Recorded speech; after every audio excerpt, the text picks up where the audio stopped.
Pose with the bands. Pose with the pose with the pose with the bands. Pose with the pose with the pose with the bands. Pose with the bands. Pose with the bands. Pose with the bands.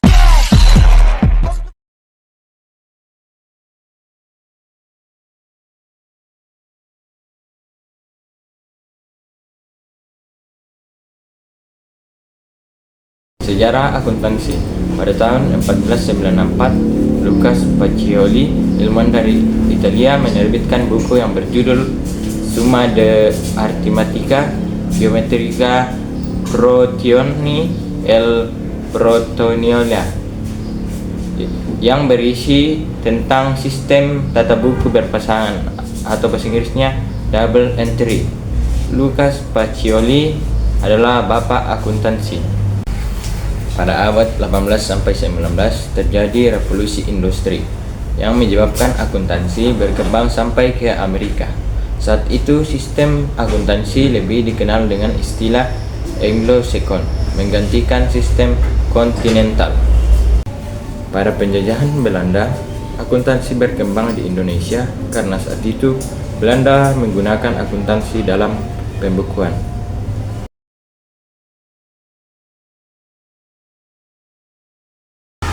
Akuntansi dapat didefinisikan sebagai: yang pertama, proses pengumpulan dan pengolahan data keuangan. Yang kedua, sistem yang digunakan untuk mengukur, mengklarifikasikan, dan melaporkan informasi keuangan. Yang ketiga, ilmu yang mempelajari tentang pengumpulan, pengukuran, mengklarifikasikan, dan pelaporan informasi keuangan. Akuntansi memiliki beberapa manfaat yang penting dalam dunia bisnis, antara lain: yang pertama, membantu dalam pengambilan keputusan. Akuntansi menyediakan informasi keuangan yang akurat dan relevan, sehingga membantu pemilik bisnis, investor, dan kreditur dalam pengambilan keputusan. Yang kedua, mengukur kinerja bisnis. Akuntansi membantu mengukur kinerja bisnis dengan menyediakan informasi tentang laba, rugi, dan arus kas. Yang ketiga, membantu dalam perencanaan dan penganggaran. Akuntansi membantu dalam perencanaan dan penganggaran dengan menyediakan informasi tentang sumber daya keuangan yang tersedia. Yang keempat, meningkatkan transparansi dan akuntabilitas. Akuntansi membantu meningkatkan transparansi dan akuntabilitas dengan menyediakan informasi keuangan yang akurat dan relevan. Yang kelima, membantu dalam pengolahan risiko. Akuntansi membantu dalam pengolahan risiko dengan menyediakan informasi tentang potensi risiko dan cara mengelolanya.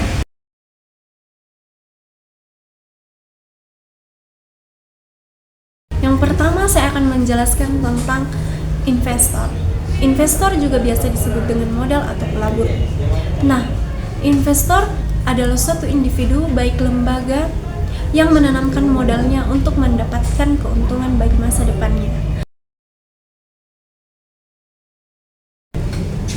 Karyawan adalah kepala individu yang dipekerjakan di suatu perusahaan untuk menjalankan tugas tertentu untuk mendapatkan suatu imbalan, baik berupa gaji maupun upah. Jadi yang ketiga ada kreditor.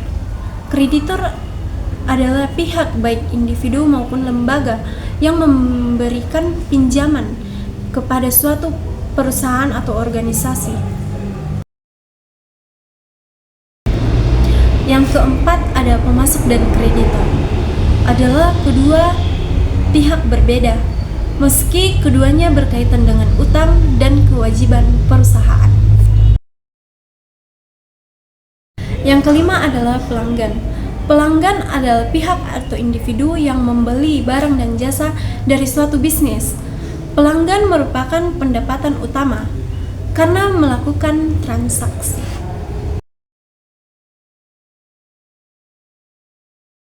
Dapat dipahami adalah informasi keuangan harus disajikan dengan jelas dan sederhana sehingga mudah dimengerti oleh pengguna laporan keuangan.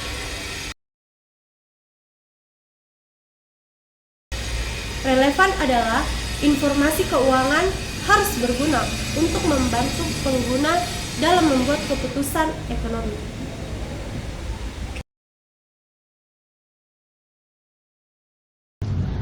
Keandalan adalah informasi keuangan yang harus akurat, bebas dari kesalahan material agar dapat dipercaya oleh penggunanya.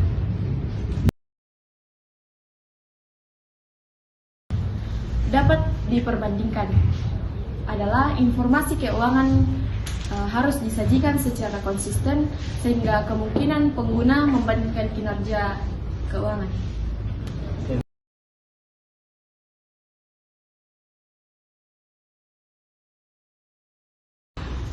Yang pertama, prinsip dasar perolehan.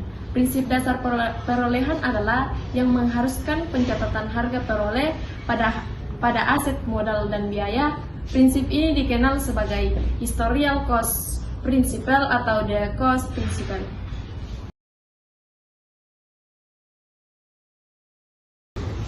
Prinsip yang kedua adalah prinsip realisasi. Prinsip ini adalah yang menyatakan bahwa pendapatan diawali ketika diperoleh. Prinsip ini membantu akuntan untuk menentukan kapan pendapatan dapat dicatat.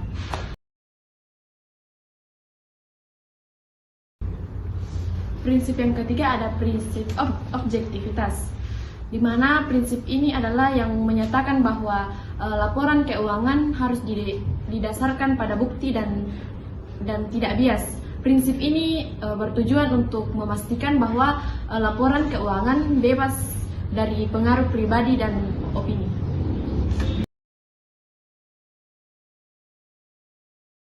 Prinsip yang keempat yaitu prinsip pengungkapan penuh, di mana prinsip ini adalah prinsip akuntan yang mewajibkan perusahaan untuk mengungkapkan semua informasi yang relevan dengan laporan keuangannya. Nah, prinsip ini bertujuan agar laporan keuangan dapat dipercaya dan berintegrasi.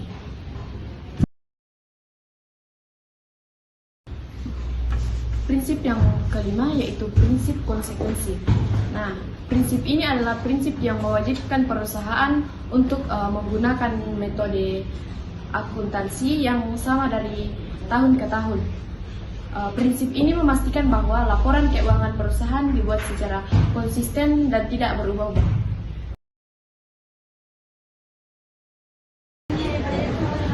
Akuntansi keuangan. Akuntansi keuangan adalah cabang akuntansi yang berfokus pada pencacatan, pengklasifikasian, dan pelaporan transaksi keuangan suatu entitas bisnis. Tujuan akuntansi keuangan adalah untuk menyediakan informasi keuangan yang akurat dan relevan kepada pihak-pihak yang berkepentingan seperti investor, kreditor, dan manajemen. Adapun tujuan dari akuntansi keuangan adalah menyediakan informasi keuangan yang akurat dan relevan, membantu dalam pengambilan keputusan dan menunjukkan kinerja keuangan suatu entitas, serta membantu dalam perencanaan dan pengendalian. Dengan memahami materi akuntansi keuangan, kita dapat memahami bagaimana suatu entitas bisnis bisa mengelola keuangannya dan membuat keputusan yang tepat berdasarkan informasi keuangan yang akurat dan relevan. Akuntansi biaya. Akuntansi biaya adalah cabang akuntansi yang berfokus pada pencacatan, pengukuran, analisis, dan pengendalian biaya yang berkaitan dengan proses produksi atau penyediaan jasa. Tujuan utamanya adalah membantu manajemen dalam perencanaan, pengendalian, dan pengambilan keputusan dengan menyediakan informasi yang relevan tentang biaya. Adapun tujuan dari akuntansi biaya Yang pertama, menentukan biaya produksi atau jasa. Kemudian, membantu pengambilan keputusan, mengendalikan biaya, serta mendukung perencanaan dan anggaran dengan mengetahui struktur biaya.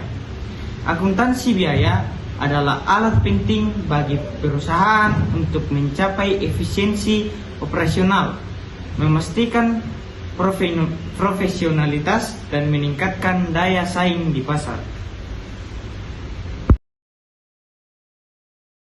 Akuntansi manajemen adalah cabang akuntansi yang berfokus pada penggunaan informasi akuntansi untuk mendukung proses pengambilan keputusan manajemen dalam organisasi.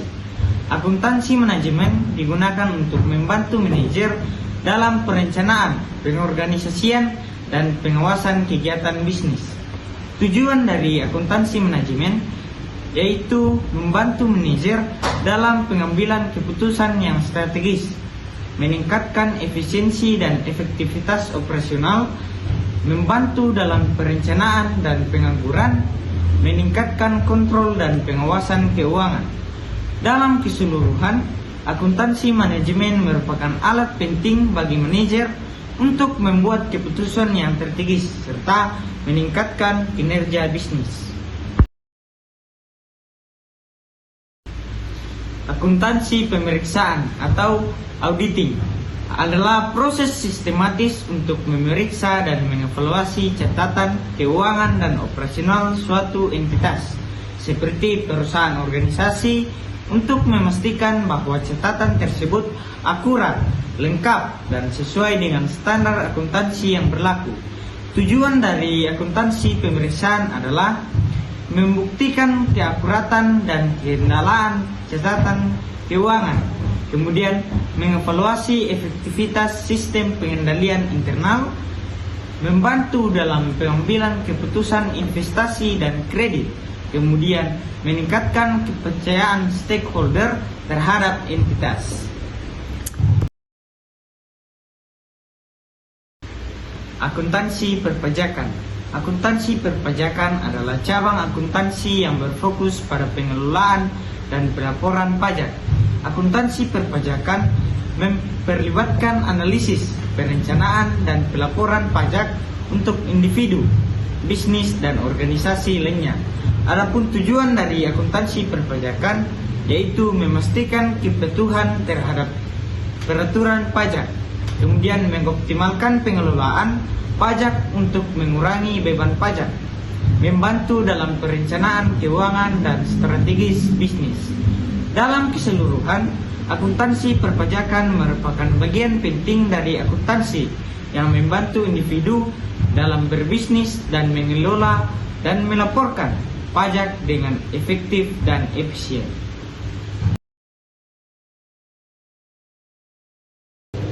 Akuntansi internasional.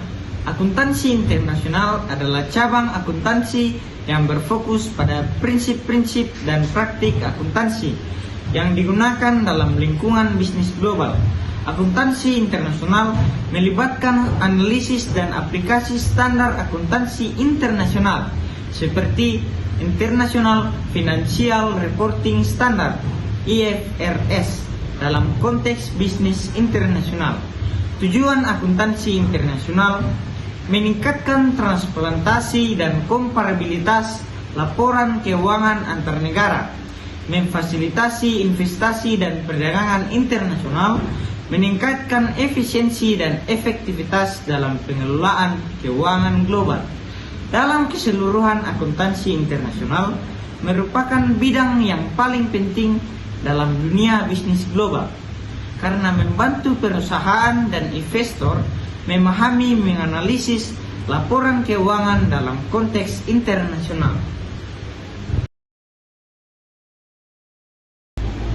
Akuntansi lembaga nirlaba. Akuntansi lembaga nirlaba atau non-profit organization adalah cabang akuntansi yang berfokus pada pengelolaan dan pelaporan keuangan terhadap nirlaba seperti organisasi sosial, yayasan, dan juga lembaga amal. Tujuan dari akuntansi lembaga nirlaba meningkatkan transparansi dan akuntabilitas dalam pengelolaan dana, memastikan kepatuhan terhadap peraturan dan standar akuntansi, membantu dalam pengambilan keputusan yang strategis dan operasional, meningkatkan kepercayaan stakeholder dan juga donor.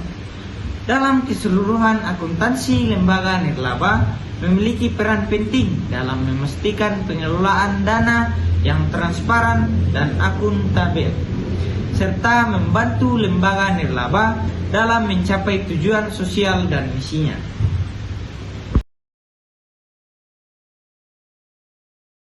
Akuntansi anggaran. Akuntansi anggaran adalah cabang akuntansi yang berfokus pada perencanaan, pengelolaan, dan pelaporan anggaran suatu organisasi atau perusahaan. Akuntansi anggaran membantu dalam mengelola sumber daya keuangan secara efektif dan efisien.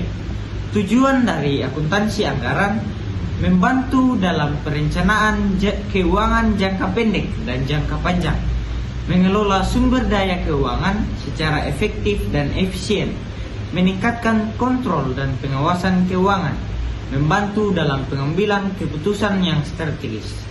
Dalam keseluruhan, akuntansi anggaran merupakan alat penting untuk mengelola sumber daya keuangan secara efektif dan efisien, serta membantu dalam pengambilan keputusan strategis.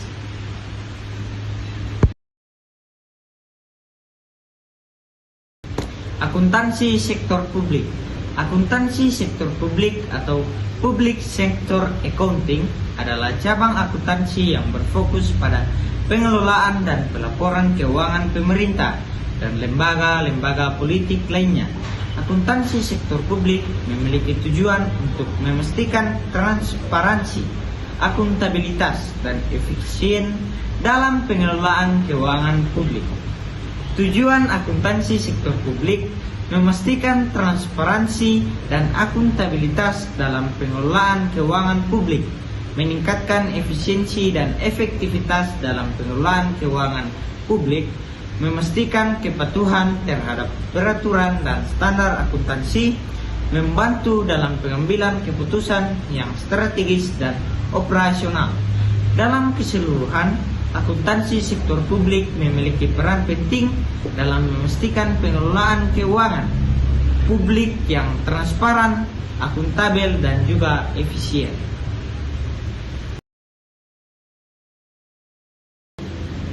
Akuntansi pemerintahan.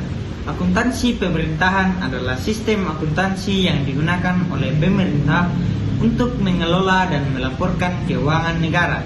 Akuntansi pemerintahan memiliki tujuan untuk memastikan transparansi, akuntabilitas, dan efisien dalam pengelolaan keuangan negara.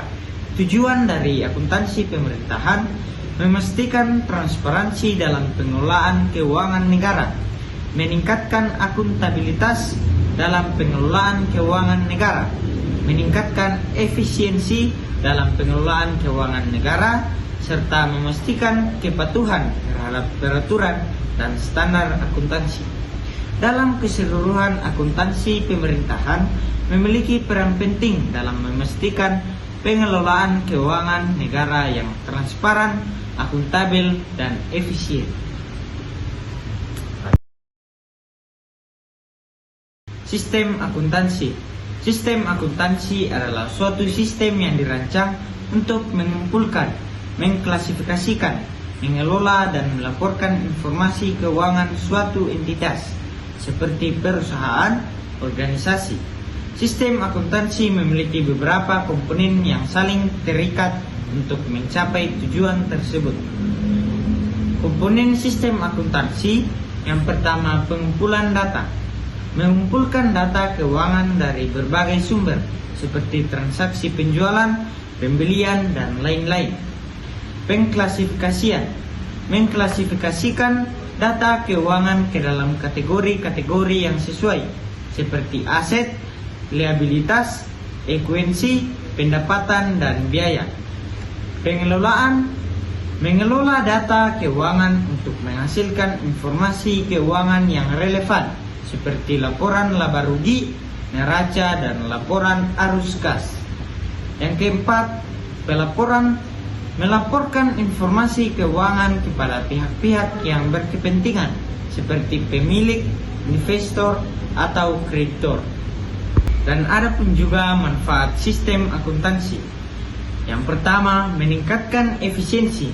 Sistem akuntansi dapat membantu meningkatkan efisiensi dalam pengelolaan data keuangan, meningkatkan akurasi.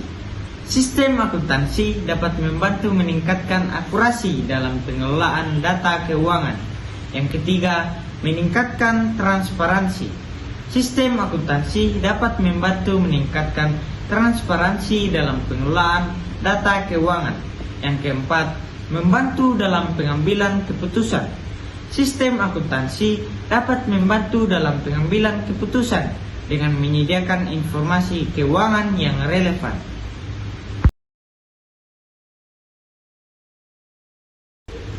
Sistem akuntansi informasi. Sistem akuntansi informasi atau SAI adalah suatu sistem yang dirancang untuk mengumpulkan, mengelola, dan melaporkan informasi keuangan dan non-keuangan suatu entitas seperti perusahaan atau organisasi. SAI menggunakan teknologi informasi untuk mengelola dan melaporkan informasi keuangan. Komponen sistem akuntansi informasi yaitu perangkat keras, perangkat lunak, data, dan pengguna. Fungsi dari sistem akuntansi informasi adalah pengumpulan data, pengelolaan data, pelaporan, dan juga analisis. Manfaat dari sistem akuntansi informasi adalah meningkatkan efisiensi, meningkatkan akurasi, meningkatkan transparansi, dan juga membantu dalam pengambilan keputusan.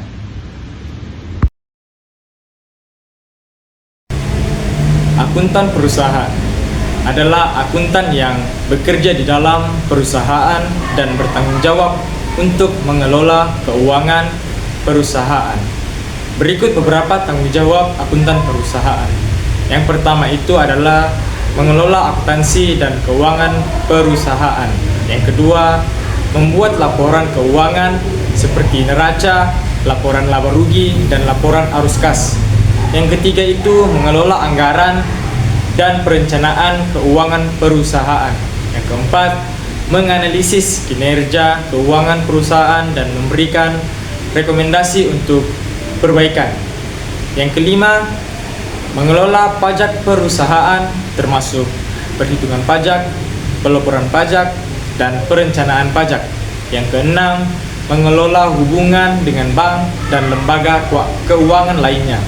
Yang ketujuh atau yang terakhir, mengelola keuangan perusahaan termasuk mengelola kas, utang, dan piutang. Adapun beberapa jenis dari akuntan perusahaan. Yang pertama itu akuntan keuangan atau financial accountant. Yang kedua, akuntan manajemen atau management accountant. Yang ketiga, akuntan biaya atau cost accountant. Yang keempat, akuntan pajak atau tax accountant. Dan yang terakhir, yang kelima, akuntan internal atau internal accountant. Akuntan publik. Akuntan publik ini adalah akuntan yang bekerja di kantor akuntan publik atau KAP dan menyediakan jasa akuntansi, audit, dan konsultasi keuangan kepada klien. Nah, berikut beberapa tanggung jawab dari akuntan publik. Yang pertama itu adalah audit dan review. Audit dan review laporan keuangan klien. Yang kedua itu adalah menyediakan jasa akuntansi seperti pembuatan laporan keuangan dan pengelolaan pajak. Yang ketiga, memberikan konsultasi keuangan dan perencanaan bisnis kepada klien. Yang keempat, menyediakan jasa penilaian dan evaluasi kinerja keuangan klien. Yang kelima, menyediakan jasa konsultasi dan pelatihan akuntansi dan keuangan kepada klien. Adapun jenis-jenis dari akuntan publik. Yang pertama itu audit dan review laporan keuangan. Yang kedua, jasa akuntansi dan pembuatan laporan.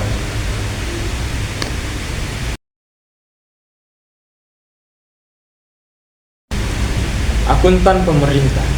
Akuntan pemerintah adalah akuntan yang bekerja di instansi pemerintah dan bertanggung jawab untuk mengelola keuangan negara. Nah, berikut tanggung jawab dari akuntan pemerintah. Yang pertama itu mengelola anggaran dan keuangan negara. Yang kedua, membuat laporan keuangan negara. Yang ketiga, mengaudit dan memeriksa keuangan negara. Yang keempat, mengelola pajak dan retribusi negara. Dan yang kelima, mengembangkan sistem akuntansi dan keuangan negara. Yang keenam, mengawasi dan mengendalikan keuangan negara. Yang terakhir atau yang ketujuh, memberikan saran dan rekomendasi kepada pemerintah tentang keuangan negara. Akuntan pendidikan.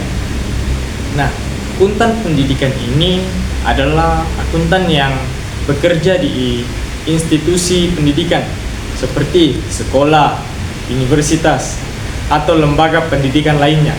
Nah, mereka bertanggung jawab untuk mengelola keuangan institusi pendidikan termasuk. Nah, berikut ada beberapa tanggung jawabnya. Yang pertama ini adalah mengelola anggaran dan keuangan institusi pendidikan. Yang kedua, membuat laporan keuangan institusi pendidikan. Yang ketiga, mengaudit dan memeriksa keuangan institusi pendidikan. Yang keempat, mereka mengelola pajak dan retribusi institusi pendidikan. Yang kelima, mengembangkan sistem akuntansi dan keuangan institusi pendidikan. Yang terakhir atau yang keenam, mengawasi dan mengendalikan keuangan institusi.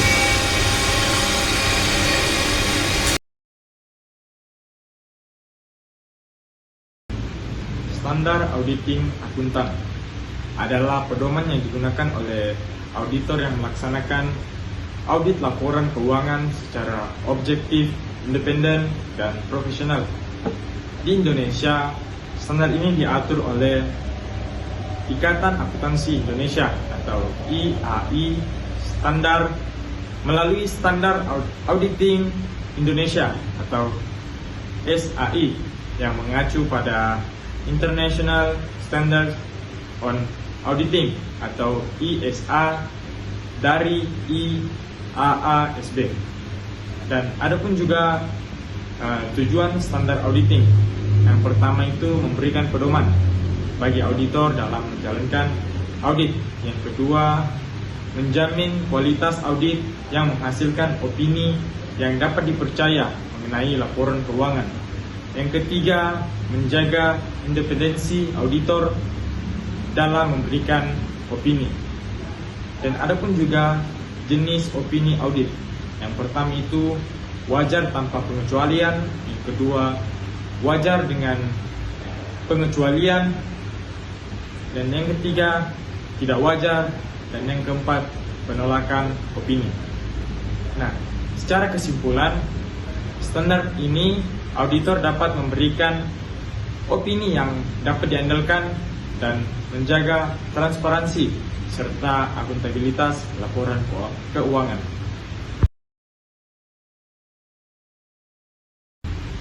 Standar atestasi akuntan adalah pedoman yang digunakan oleh akuntan publik dalam melaksanakan tugas atestasi, yaitu memberikan opini atau pernyataan profesional mengenai suatu informasi atau laporan yang diterima oleh pihak lain.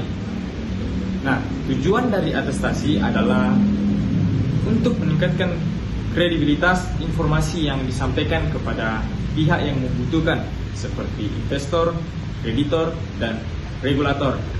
Nah, ada beberapa standar atestasi yang umum digunakan di Indonesia, antara lain yang pertama, Standar Profesional Akuntan Publik atau SPAP yang dikeluarkan oleh Ikatan Akuntansi Indonesia.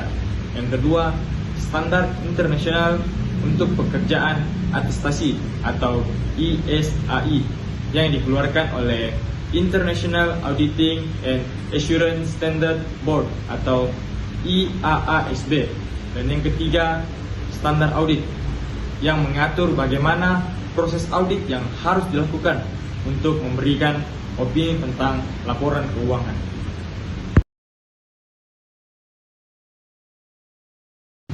Standar jasa akuntansi dan review. Nah, ini adalah pedoman yang digunakan oleh akuntan dalam memberikan layanan akuntansi dan melakukan tinjauan atau review atas laporan keuangan. Nah, jasa akuntansi mencakup berbagai layanan yang berhubungan dengan penyusunan dan pencatatan laporan keuangan.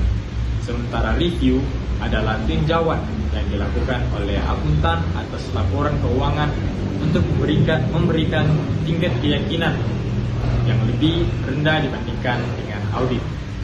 Nah, kalau secara umum, standar jasa akuntansi ini adalah mengatur penyusunan dan pengelolaan laporan keuangan.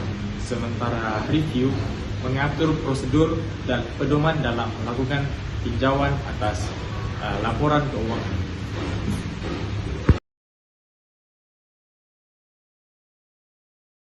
Standar jasa konsultasi akuntan adalah pedoman yang digunakan oleh akuntan atau konsultan dalam memberikan layanan saran dan rekomendasi profesional kepada klien. Nah, layanan ini bisa meliputi masalah akuntansi, perpajakan, sistem pengendalian internal, atau strategi bisnis.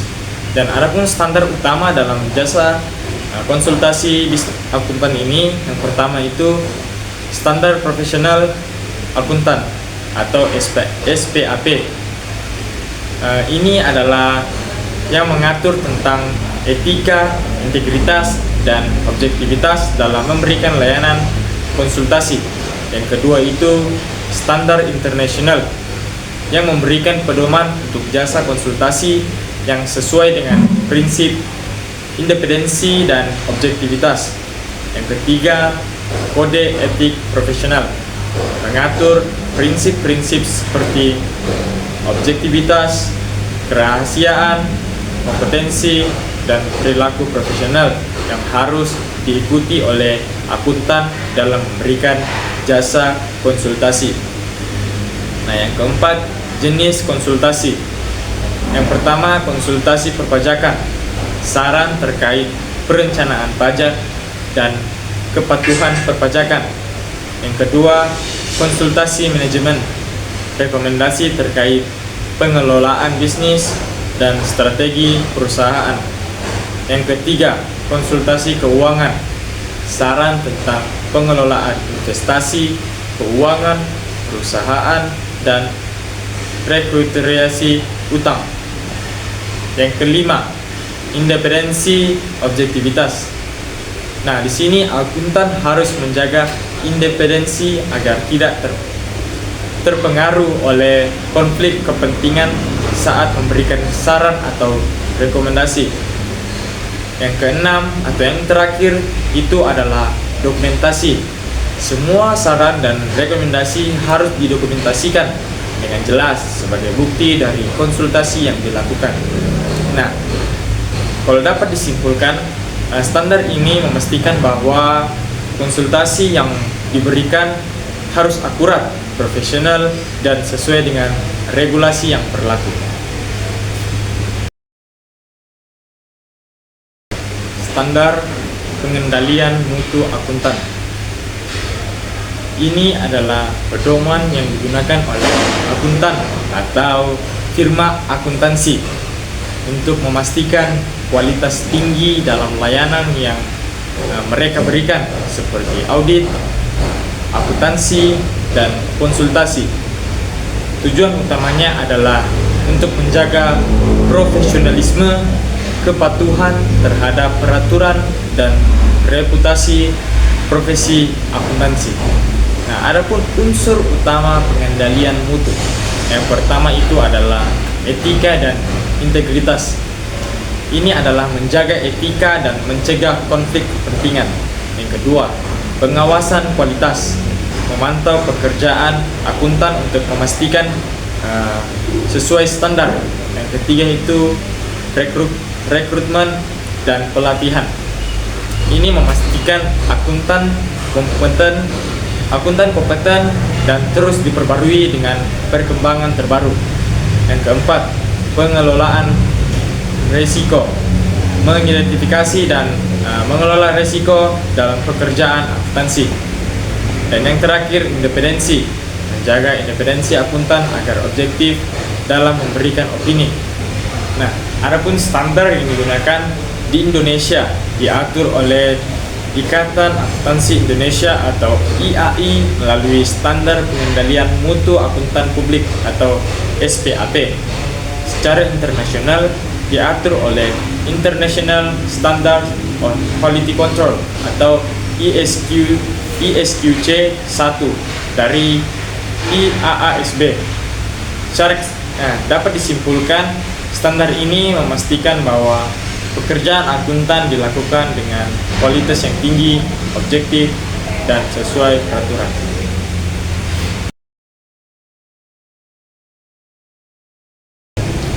Aturan etika untuk akuntan publik bertujuan untuk memastikan bahwa mereka bekerja dengan integritas, objektif, dan profesionalisme.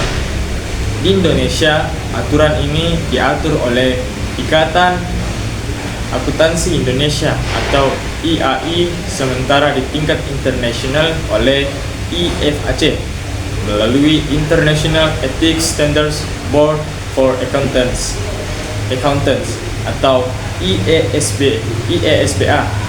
Nah, ada beberapa poin penting. Yang pertama itu independensi, sangat penting terutama bagi auditor untuk memberikan opini yang objektif. Yang kedua, harus ada pengungkapan konflik kepentingan jika ada hubungan yang dapat mempengaruhi profesionalisme.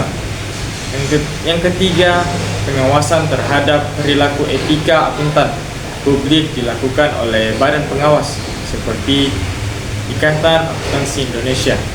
Nah, secara keseluruhan, aturan etika ini membantu menjaga kepercayaan publik dan memastikan bahwa akuntan publik ini berperilaku sesuai dengan standar yang tinggi dalam profesi mereka.